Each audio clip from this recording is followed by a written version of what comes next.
our minds this morning. How did this happen? I'm going to bring in now security expert John Frycek.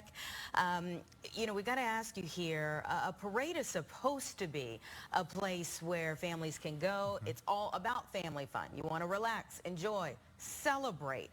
And then you have something like this happen. What's your take on how this could happen and where it happened?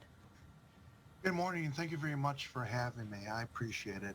Well, again, it's another somber morning where we have to deal with this gun violence situation. And I know there's a lot of questions out there, and there's a lot of questions pointing to law enforcement and how we react and what's going on with our society and our political views about Second Amendment and finger pointing again.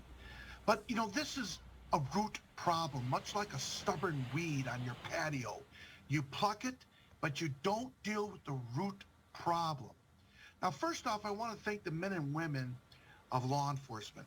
There's a reason why other states try to grab our law enforcement personnel and lure them to their states, because they're the finest. There were so many law enforcement officers who spread across Highland Park from other neighboring cities. It was amazing. So kudos and thank you for them. But here we're dealing with another situation, a tribulation, a violent tribulation, that if we really get down and muster, we can really be combative against this. We have to deal with mental illness. Everybody doesn't know this, or perhaps they do know this. Mental illness amongst adolescents and amongst younger adults is at the all-time high in America. They don't understand this. So the social media platforms are inundated with freedoms and the right to speak and this, that, and next thing. All our First Amendment liberties are on there. But you know what? Again, why can't we be combative if someone's talking about mayhem, violence, explosions, and shooting people, and actual physical illustrations of this? We have to get down to the root problem and have advocacy groups in place along with moderators. Just like on TikTok and Facebook, when they see something they don't like, they moderate it and kick them off. Let me ask you, though, because this is a point a lot of people bringing up, of course, about the mental health aspect of this. They again point out a lot of people are struggling with mental health, but not everyone turns to a gun. Not everyone turns to shooting. So what is that other element there that we're not touching on?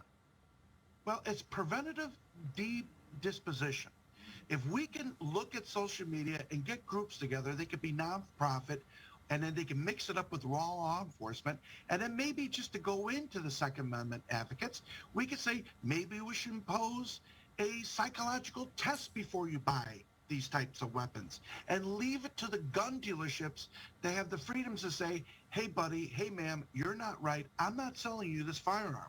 Much like a store clerk who's not going to sell liquor to a person who's already inebriated, okay? They have that right.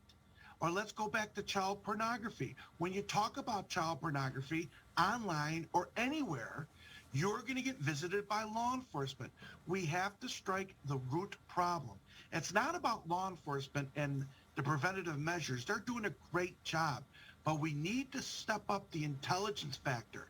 We need to get with psychologists, parents. People need to funnel together and say, listen, I don't want to do this, but my kid's not right, okay? And I have to report this. It's really egregious, but I have to do it.